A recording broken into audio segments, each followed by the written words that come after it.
Ramai orang tanya, kenapa batuk bila dah okey lepas makan ubat, tak lama lepas tu dia datang balik? Jawapan dia sebenarnya simple je. Like dan follow untuk petua dan tips kesihatan yang lain. Dalam hidung dan paru-paru kita sebenarnya ada kulit nipis yang tugas dia tapis udara. Nama dia mukosa. Masalahnya mukosa ni dia sangat sensitif. Bila dia kena benda macam habuk, asap rokok, debu, bulu kucing dan bau kuat, mukosa ni dia terus bengkak dan mula menghasilkan lendir atau kahak untuk melindungi diri. Dia samalah macam mata kita ni bila masuk habuk kan terus berair. Jadi hidung dengan paru-paru kita buat benda yang samalah, cuma versi yang lebih teruk.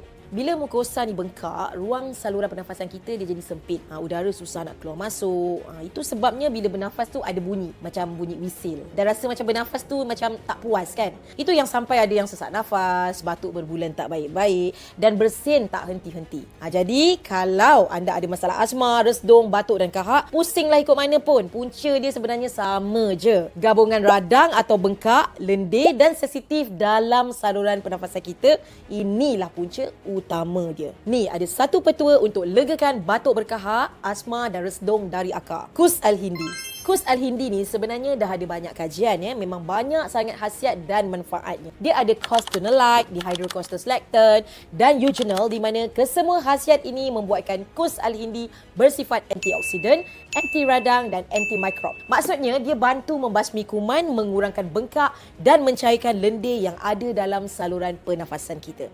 Kiranya 3 in 1 lah.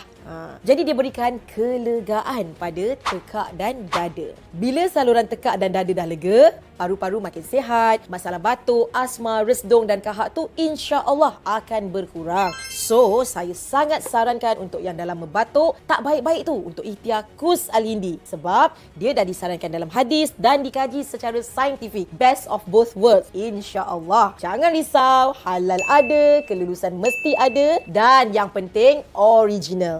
Dapatkan sekarang.